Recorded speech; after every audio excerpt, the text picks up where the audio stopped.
The Pony Express relay station sat in a pocket of wind where the sage seemed to grow sharp-edged, each stalk bending as if listening for hoofbeats that never arrived fast enough.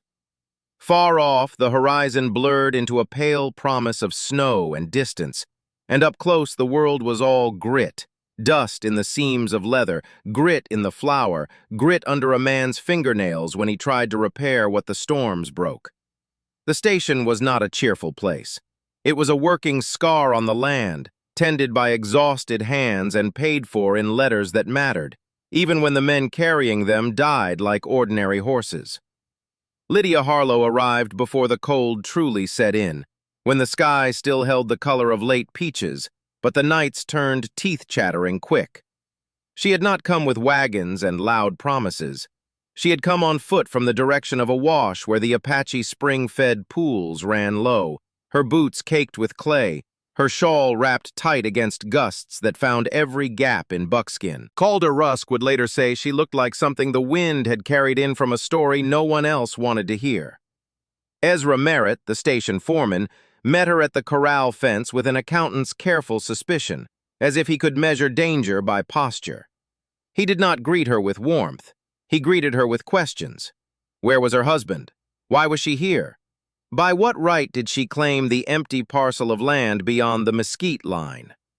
Lydia answered slowly, not because she didn't know, but because speaking too fast invited lies to slip out. She said the land had belonged to her people, to her father, and to her husband, until the paperwork changed hands through men who did not understand what land meant to the ones who survived by it. She said her husband had died in a place riders never talked about, and she had kept her claim in her possession. She said she could work the station chores in exchange for keeping her deeds safe from buyers who never seemed to buy with honest coin. Ezra's eyes flicked to her hands. They were strong from labor, but they were also careful.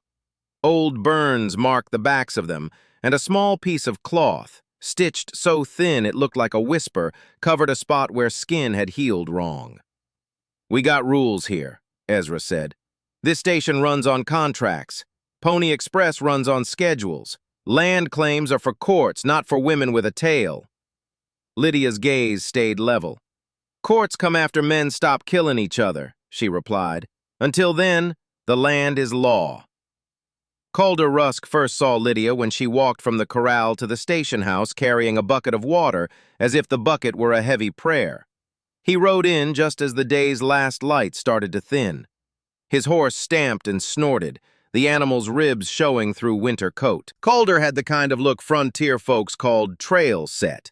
The eyes that had learned to search shadows for threat, the posture that never fully relaxed. He had not planned to stop. He had been following a route that needed no detours. Cattle business, the small debts that men collected with threats before they collected with ledgers. But as his horse turned into the station's yard, he saw a woman moving in silence with the steady purpose of someone who refused to ask permission from danger. Her shawl shifted as she walked. At first he saw only the dark cloth, the way it broke the light.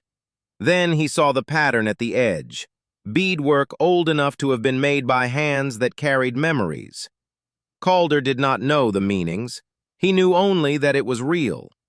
He dismounted hard enough to make the dust jump, then approached the station porch. Ezra met him with a stiff nod. Calder did not ask who the woman was.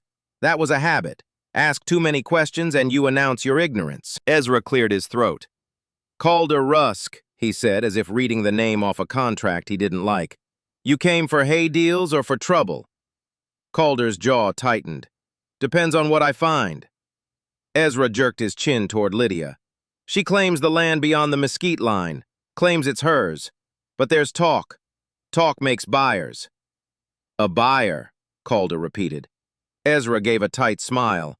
"A man can't work his spread when some widow's got a paper and a stubborn streak." Lydia stepped out from the station with a cloth tied around her forearm. When she saw Calder watching, she didn't glance away. She didn't perform nerves either. She looked like someone who had learned that fear wasted energy. Calder's eyes dropped to the stitched cloth, then to the way she held herself, centered, controlled, like a person who could fall apart but chose not to. He had seen widows in saloons, and he had seen women in a preacher's parlor. He had seen grief dressed up for sympathy, and grief hidden in silence so deep men mistook it for emptiness. Lydia was neither. She was grief with boundaries. "What land?" Calder asked. Ezra gestured with a thumb. "The parcel on the east side of the wash. A strip of good ground. Not big, not nothing." Lydia's voice came steady as a gate latch. "Good ground is always bigger to the ones who survive by it." Calder's attention sharpened. "You speak like you earned the right to survive." "I survived," Lydia said. "That's the only right I had." Calder could have walked away. Frontier men who wanted peace did. Yet something about her refusal to bend tugged at him. Not the romantic softness of it, he didn't think in those terms, but the hard recognition of someone who had decided to stand between harm and what they loved. He had a reason for his own stubbornness. Calder Rusk had grown up learning that property was a story people told until it became a gunfight. He had seen enough of both sides of law to know paperwork could be a weapon. He offered Ezra a nod and turned his horse toward the east line, taking Lydia's silence as permission to examine the ground. He rode out a short distance, then stopped at the edge of a shallow rise where the mesquite thinned. From here he could see the land's shape, the way the wash cut through it like a scar. He saw the faint track of wagon wheels, older than recent use. He saw old fence posts half rotted in the dirt. He saw, too, the marks of careful tending, footpaths worn by someone who had walked the boundary again and again. When he returned to the station, Ezra had filled the kettle. He looked like a man trying to keep his hands busy so his thoughts didn't reach a conclusion. "Well?" Calder asked. Ezra's eyes darted.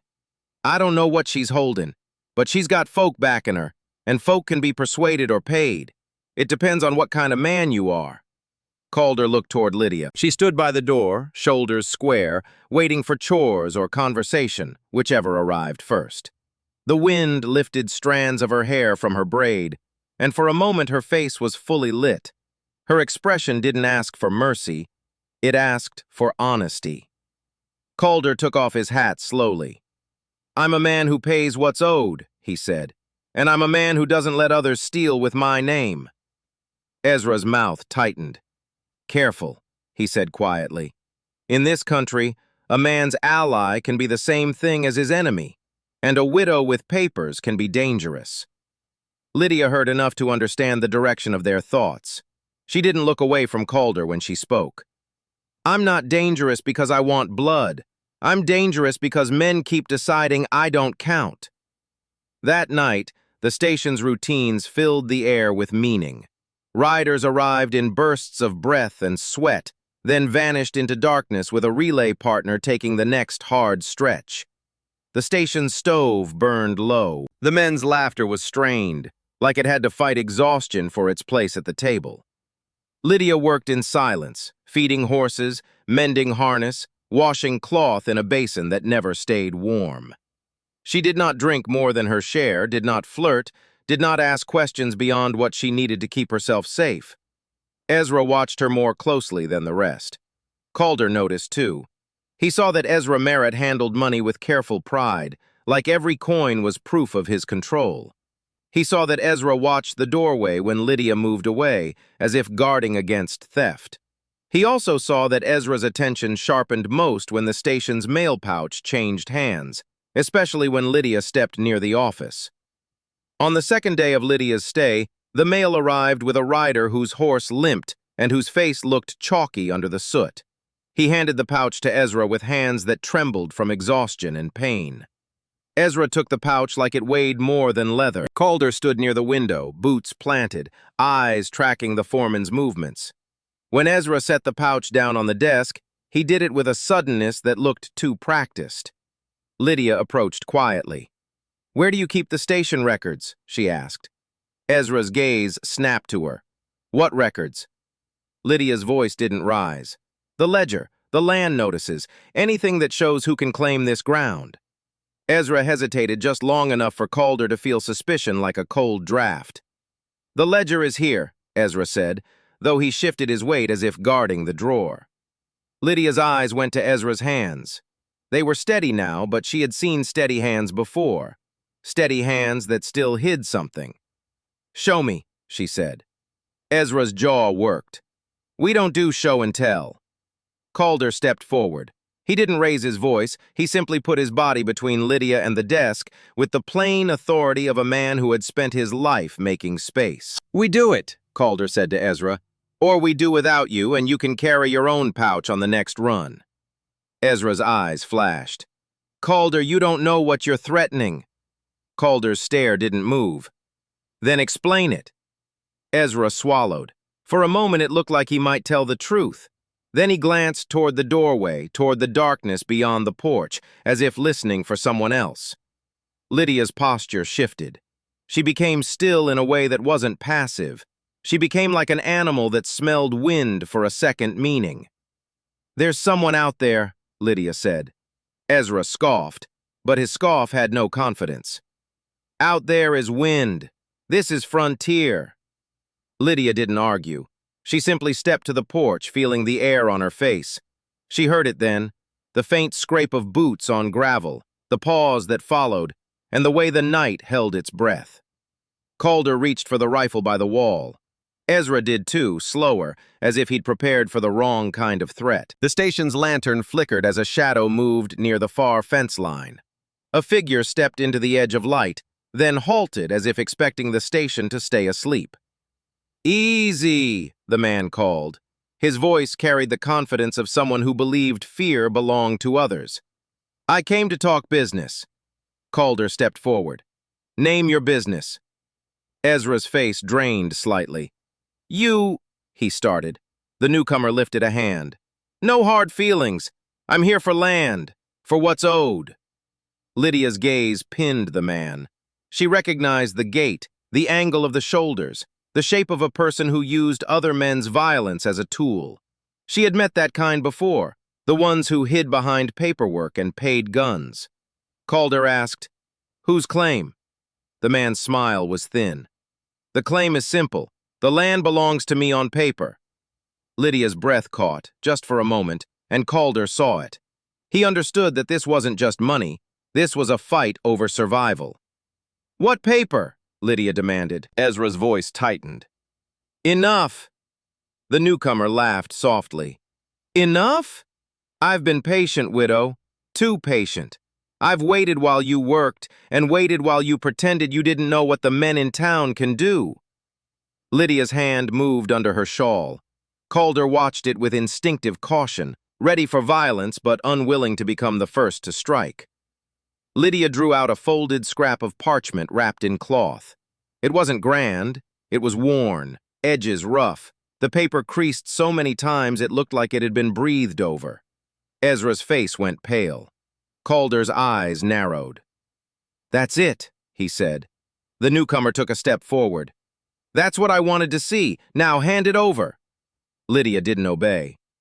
"It proves my right," she said. "It proves something," the man replied, "but not what you think. Ezra, show him." Ezra's hands shook. His station foreman authority seemed suddenly ridiculous against this kind of threat. Calder watched the way Ezra looked at Lydia, like he wanted to blame her, like he wanted to treat her deed as theft. But Lydia held the parchment like a relic, not a weapon. "Ezra," Calder said, voice low, "what's going on?" Ezra opened his mouth, then shut it again. He looked like a man trapped between his own fear and his need to keep pretending. Lydia's voice cut through. "He didn't mean to steal my land," she said, then turned to Ezra. "He meant to steal my silence." The newcomer spat into the dust. "You Apache women always think you're the only ones with secrets." Calder's patience snapped like a snapped strap. He raised his rifle, but Lydia moved first. She didn't shoot. She threw the deed, not at the man, but at Ezra Merritt. The parchment struck the desk edge and fluttered down into Ezra's hands. Ezra caught it, startled. "Read it," Lydia said. "If you can read. If you can't, then ask the boy who brought it."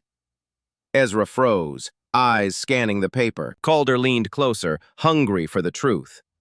Ezra's expression shifted as words landed in his mind. For a heartbeat, his face looked almost relieved, like he had finally discovered a way to justify himself. Then the relief turned sour. This isn't what I thought, Ezra whispered. The newcomer surged forward, but Calder blocked him. Slow, Calder said. This is between your claim and the station's ledger. Ezra swallowed and reached under the desk, dragging out a ledger. He opened it with trembling fingers to a page marked with a crude notch. He had underlined names and dates. Calder read over Ezra's shoulder and his stomach tightened. The deed Lydia held, Ezra's eyes now on it, did not grant Lydia her claim as the town rumor insisted. It granted Lydia control of the station parcel itself, a relay station contract, a promise tied to protection of mail and riders, not land as property, land as guardianship. Lydia's deed was a piece of legal courage the station had been living off without admitting it. Calder stared at Ezra. You knew, he said. You knew this all along. Ezra shook his head too quickly. I didn't. Lydia's voice was quiet, and because it was quiet, it carried more weight. You kept the ledger, she said to Ezra. You kept the station running. You kept the mail safe. But you also kept the truth hidden because you thought the truth would make you rich. The newcomer laughed. Rich? Ezra isn't rich. He's scared. Calder looked at the newcomer. Who are you? The man hesitated, then lifted his chin. My name doesn't matter. The men who hired me already paid for your ignorance. Calder didn't believe that. He could feel the hard edge of a more complicated plan. The twist, the subversion, revealed itself with ugly patience. The man wasn't there to buy land. He was there to make Lydia fail, so that the station would lose its contract. So the mail route could be redirected, so riders could die somewhere else. Lydia stepped closer to Ezra, and Calder saw how her hands trembled just slightly as her emotions fought for control. They come through here, Lydia said, voice thickening. They come through this yard, and they think the station is a building. But it's a promise. It's a promise my family made to keep riders alive when the trail was a grave. Ezra's eyes glistened with sweat. I thought I could keep the promise without the price, he admitted. I thought if I delayed, if I lied, if I kept running the express, the letters would keep coming. I thought the court wouldn't ask questions while everyone was hungry. Calder's anger cooled into something harder. Understanding. People did terrible things in desperate places. Sometimes they even convinced themselves it was temporary. But Lydia's eyes didn't soften, not fully. Temporary becomes habit, she said. The newcomer took another step forward. Calder lifted his rifle again, not to shoot yet, but to make it clear the man was moving into a line that would be the end of him. Walk back, Calder ordered. The newcomer's smile disappeared. You think you're brave, he muttered. Calder's voice stayed level. I'm not brave, I'm stubborn, and you're standing on a promise you don't deserve. The man turned, grabbing at the reins of a waiting horse. Before he vanished into the dark, he called over his shoulder, You'll regret this, widow. When the company hears, your deed won't save you. Lydia watched him go, then faced Ezra. They won't hear, she said. Ezra blinked. Why not? Lydia's gaze flicked toward the mail pouch still sitting on Ezra's desk. Because the company already heard, she replied. They just didn't tell you. Calder felt the air shift. He realized Lydia wasn't only defending herself, she was protecting the mail route itself, the contract that kept lives moving through winter. And she was protecting Calder, too, without saying so. In the days that followed, the station became tense in a new way. Riders arrived expecting the usual, fatigue, hunger, a change of horses. But there was something wrong in the way Ezra walked now, in how Calder asked questions instead of taking the route's routine for granted. Lydia did not antagonize. She corrected. She repaired. She kept the station running and quietly watched who approached the desk. When Ezra tried to avoid eye contact, Calder forced him to explain the ledger markings. When men in town arrived with paper that could be forged, Lydia compared dates with her own memory of seasons. She remembered where her family had camped when the first relay contracts were signed. She remembered a spring so fierce the river swelled and knocked over posts. She remembered a winter so deep the station lights looked like a constellation trapped in a building. Ezra Merritt grew more honest as days passed, not because he became noble, but because secrecy was starting to poison him.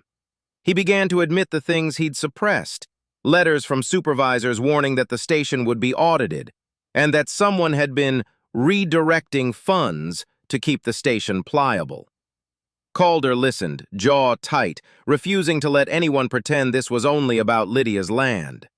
The conflict sharpened when a rider arrived with a sealed notice. The supervisor's seal was real, meaning someone wanted the audit to feel official. Ezra broke the seal with shaking hands. He read the order twice. "Effective immediately," Ezra said, voice cracking. "The station parcel must revert to the claimant of record. The claimant of record is not—" He stopped. Calder waited.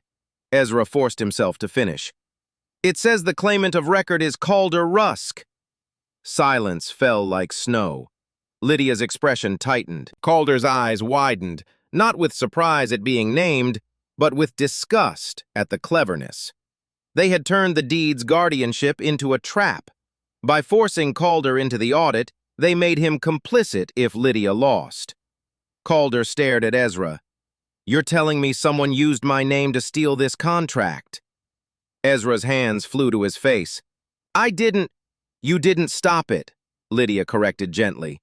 Then she glanced at Calder, and the gentleness was a kind of knife. "But you're alive, and you can choose what kind of man you are." Calder's throat tightened. He wanted to argue that he was not a fool. He wanted to argue he hadn't agreed to anything. But Lydia's deed had never asked for his agreement. It had asked for a promise from the ones who would protect the riders. A promise was different from ownership. That night, Calder sat near the fire with Lydia's parchment beside him. Ezra slept in the station office, exhausted by the guilt that now had nowhere to hide. The wind moved through the cracks of the wall like a restless spirit. Calder studied the deed markings. He traced the old ink with a finger, careful not to smudge it. Lydia sat across the fire, knees drawn up slightly. She looked at him sometimes, then away, as if she was afraid he might see too much. Calder realized that her caution wasn't only about men, it was about being interpreted, being reduced to a widow's story, a pity story, a claim story. In the flicker of firelight, she didn't look like the romantic half of a frontier legend. She looked like someone with a past sharp enough to cut through comforting myths. "What did they do to your family?" Calder asked quietly. Lydia's eyes softened, then hardened again. "They did what men do," she said. "They took what they needed. Then they wrote themselves as the ones who deserved it." Calder exhaled. "So you hid this deed?" "I carried it," Lydia corrected. "I didn't hide. I guarded it. Those are different." Calder looked down at the fire and felt the truth of it. "Why didn't you come earlier to the courts?" Lydia let out a slow breath. "Courts aren't built for people with my last name. Courts are built for people who can afford to wait while their children starve." Calder's hands tightened. He could offer coin. He could offer muscle. He could offer the influence of a man who had money and a reputation. But he could not offer her time. He reached for the deed and held it out toward her. "Then tell me what you want me to do." Lydia stared at the paper, then at his face. "I want you to stay," she said. Calder blinked. "Stay? You're not the true claimant," she said, voice low. "Your name is Bait. But the company doesn't know the difference between bait and a living man. If you leave, they'll treat it like consent. If you stay, they'll have to treat you like resistance." Calder swallowed. "That puts me in danger." Lydia's gaze didn't waver. "Everything here puts someone in danger. At least you can choose who the danger belongs to." He wanted to say he didn't know how to be that kind of man. He wanted to say he was too old for grand turns. Instead, he said, "All right." Lydia's lips pressed together, and in that small movement, Calder saw surprise. It seemed she'd expected him to argue himself out of responsibility. Over the next week, the external conflict tightened like a noose. The man behind the claim of record sent 2 riders to intimidate the station. Ezra's excuses failed. The riders arrived with questions sharp enough to cut. "You holding unauthorized documents?" one asked. "Who taught you to read?" the other asked Lydia. Lydia's face stayed calm. Calder's anger simmered. When the intimidation didn't work, the men tried a different approach. They tried to bait Calder into striking first. They wanted a story to take back to the supervisor, proof that Lydia was a threat, proof that Calder could be blamed for disorder. But Calder refused to be the easy headline. On the day the audit inspector was due to arrive, Calder walked out to the relay corral early, before sunrise could flatten the world's shadows into nothing. The horses shifted and stamped. The air held the metallic smell of cold metal and wood smoke. Lydia came to stand near him, shawl wrapped tight. She didn't touch him. She simply stood close enough that he could feel her presence like a quiet warmth. "They'll come for you," she said. Calder glanced at her. "They already did." "No," Lydia said. "They'll come for what's inside you." Calder frowned. "What's inside me?" Lydia turned her face toward the pale morning. "A promise," she said. "The one you didn't realize you made when you stepped between me and that desk." Calder felt his chest tighten at the words. He wanted to deny it, but denial felt like another kind of lie.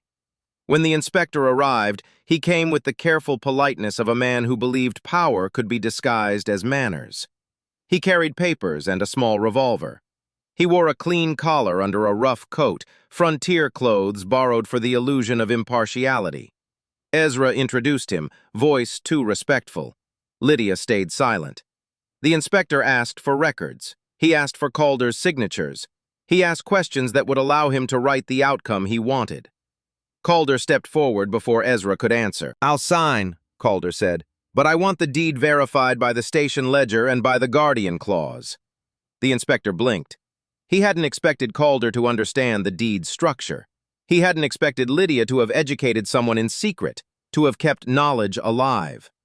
Lydia's eyes were on the inspector's hands, watching where his fingers hovered near the pouch at his belt. The inspector smiled. "You're too kind, sir, but the deed of record is already in place." Calder's tone hardened. "Then show it." The inspector hesitated, and in that hesitation Calder caught the truth. The deed of record was false. The company notice had been weaponized. Lydia stepped forward and placed her parchment on the desk. "Read this," she said. Ezra swallowed loudly. The inspector unfolded the paper with care that looked almost reverent, until his eyes scanned the guardianship clause. His smile faltered. Lydia leaned slightly toward the desk, voice steady as a drum. "This station parcel is held in trust for the Pony Express route. The guardianship belongs to my line until the route is moved or ended by documented failure."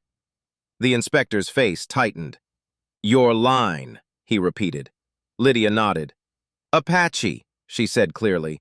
"Not a footnote, not a rumor, not a pity story. A legal trust."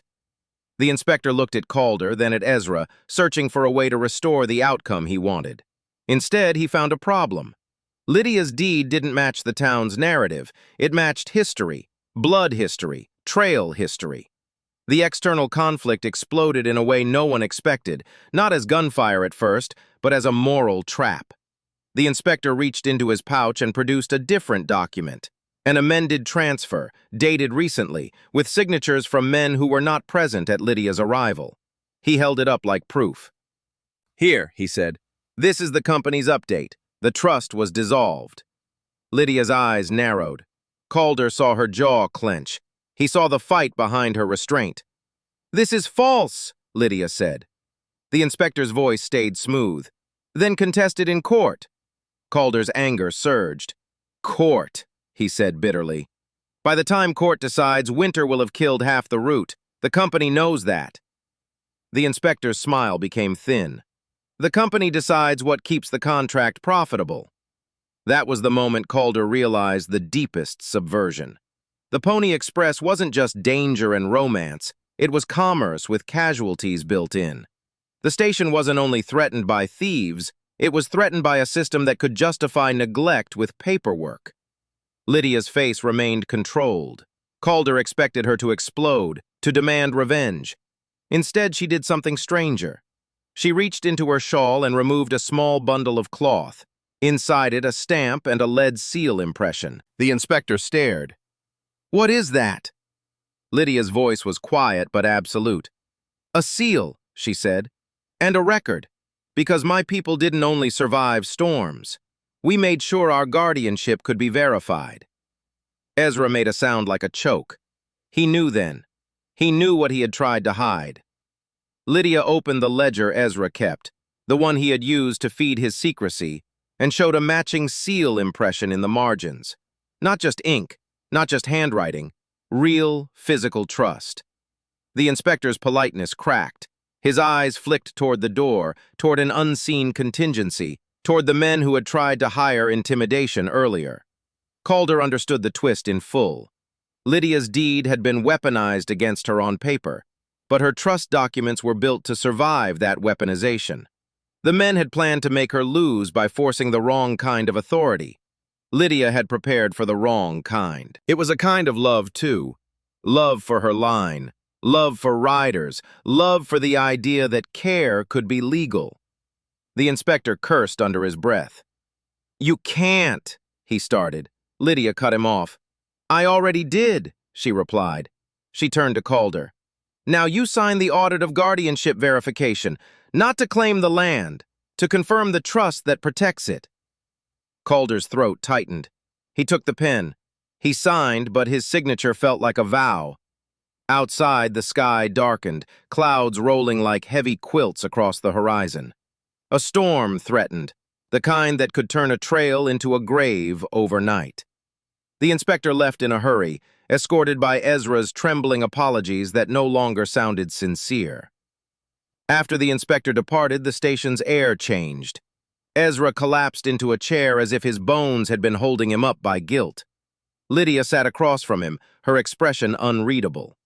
Calder watched them, uncertain how to step into the space between justice and forgiveness. "You knew where the false transfer came from," Calder said to Ezra.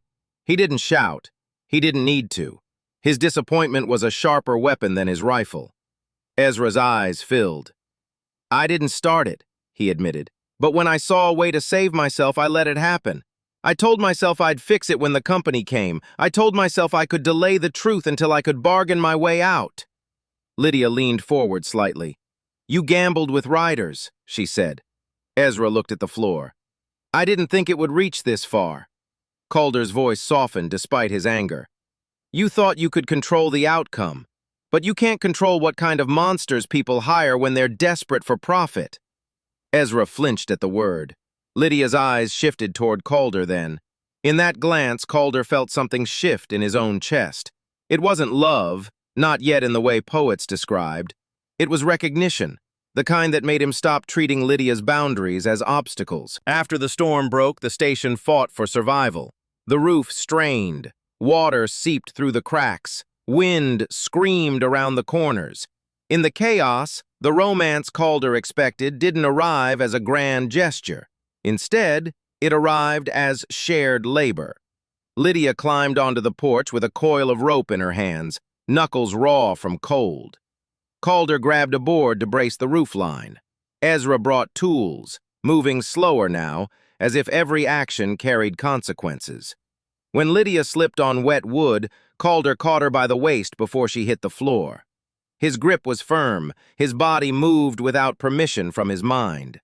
Lydia stared at him, breathing hard, eyes wide with shock. For a moment, she looked like the woman who arrived at the station with dust in her hair, vulnerable not by weakness, but by the fact that the frontier could still surprise her. Calder swallowed. "You all right?" he asked.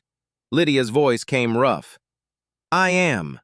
But her hands trembled as she steadied herself on his arm. Calder realized her trust wasn't automatic. It was earned with every decision he made afterward. That night, with the storm quieting, Calder and Lydia sat by the fire again. The firelight made Lydia's eyes glow warm instead of wary. Calder noticed, in a way he hadn't allowed himself to notice before, that her fear had a shape. Not panic, but memory. "What was your husband's name?" Calder asked. Lydia hesitated. Then she said it, spoken softly like it was sacred and dangerous to say too loud. Ezra sat apart, turned away as if he didn't deserve to hear it. Calder listened, letting grief take its space. When Lydia finished, Calder didn't try to fix it. He only offered his silence. Then Lydia asked Calder a question that felt like a dare. "When you signed for guardianship," she said, "did you think it was just paperwork?" Calder shook his head slowly. "No," he admitted. "I thought it was a chance. Not for me, for the riders." Lydia nodded. "And for me," she said. Calder's breath caught. "For you too?" Lydia's gaze lowered to the fire. Her voice softened. "I thought you might leave after you realized you were bait, but you stayed.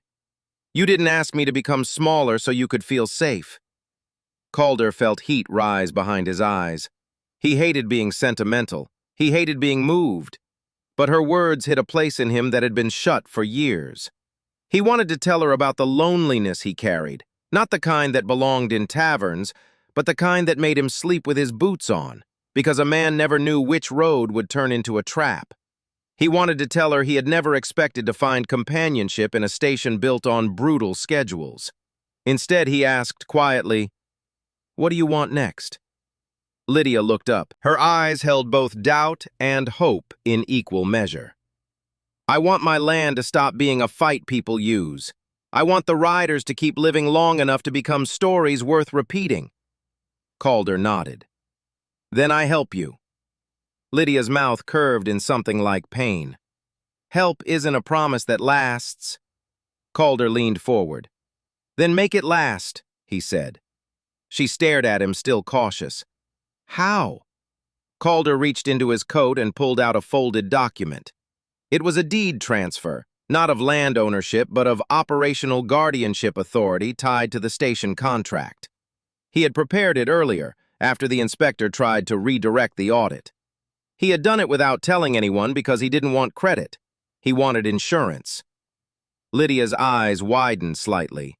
Then they narrowed, as if she was weighing whether this was another trap. "This is real," Calder said. "I had it drawn up so that if they tried to claim you as an outlaw widow, you'd have a second layer of legal protection. The contract will name you as guardian trustee, with me as sworn defender of route operations, not your owner." Lydia stared at the paper and then looked at Calder's face as if searching for something she could trust. "Why?" she asked. Calder's throat tightened. "Because I'm tired of watching people die for other people's greed," he said. "Because when you threw that deed at Ezra instead of at that man, you chose law over blood. And because He stopped. Honesty felt like stepping off a ledge. Lydia waited, patient. Calder finished, voice rough. "Because I don't want my life to be only roads and empty meals." Lydia's breath shuddered out of her. She looked away quickly, pretending to adjust her shawl, but her hands betrayed her, fingers tightening on cloth like she needed proof that she could still hold on. Ezra rose quietly, leaving them space. He didn't interrupt. He didn't perform forgiveness. He simply stepped out, as if giving them the chance to become something not based on fear. When Ezra left the room, Lydia faced Calder again. "If you help me," she said, "you must understand what help costs." Calder nodded. "I understand." Lydia's lips parted. "No," she corrected. "You understand the price. You haven't understood the cost of living with the truth." Calder held her gaze. "Then teach me." Lydia's eyes softened in a way that made Calder's chest ache. She reached out slowly, palm hovering near his hand. She didn't touch right away. She gave him the chance to back away. Calder didn't. When her fingers met his, they were warm and calloused. Her grip was careful, like she feared he might disappear if she squeezed too hard. Calder leaned closer, not rushing. The frontier had taught them both what haste could do. Their bodies finally surrendered to a simple closeness, forehead nearly touching, breaths mingling with the smoke and pine tang in the air. Lydia spoke into the quiet. "They will try again," she warned. "They'll come for us when they realize the paperwork won't break me." Calder's arms tightened around her, gentle but definite. "Let them," he said. "I'll stand between you and the men who think law is only for their kind." Lydia closed her eyes for a moment, and Calder felt the weight of every scar she carried. Then she opened her eyes and looked at him fully.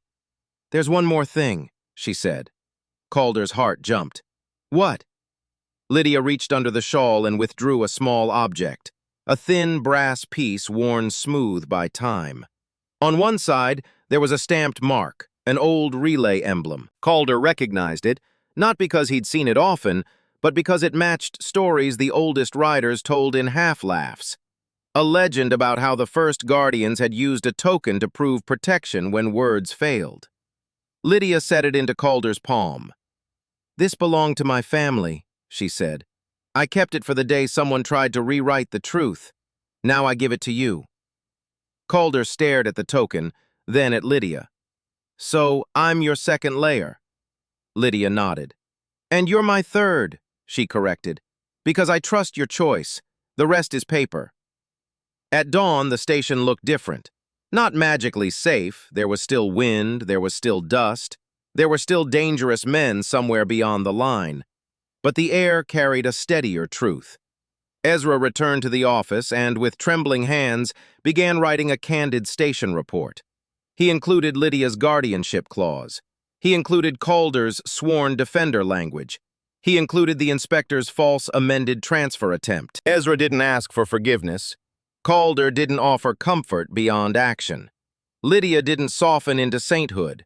She stayed herself, Apache widow, scarred and proud, a woman who refused to become a rumor. When the next relay rider arrived, he was limping again, but he wasn't dying. Calder swapped horses fast. Lydia checked the mail pouch with careful fingers, as if touching it could remind the world that hope still ran through it.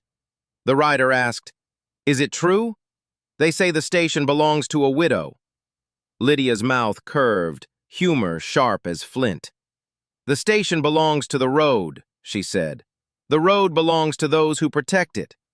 Calder smiled then, just a little. He didn't need grand speeches.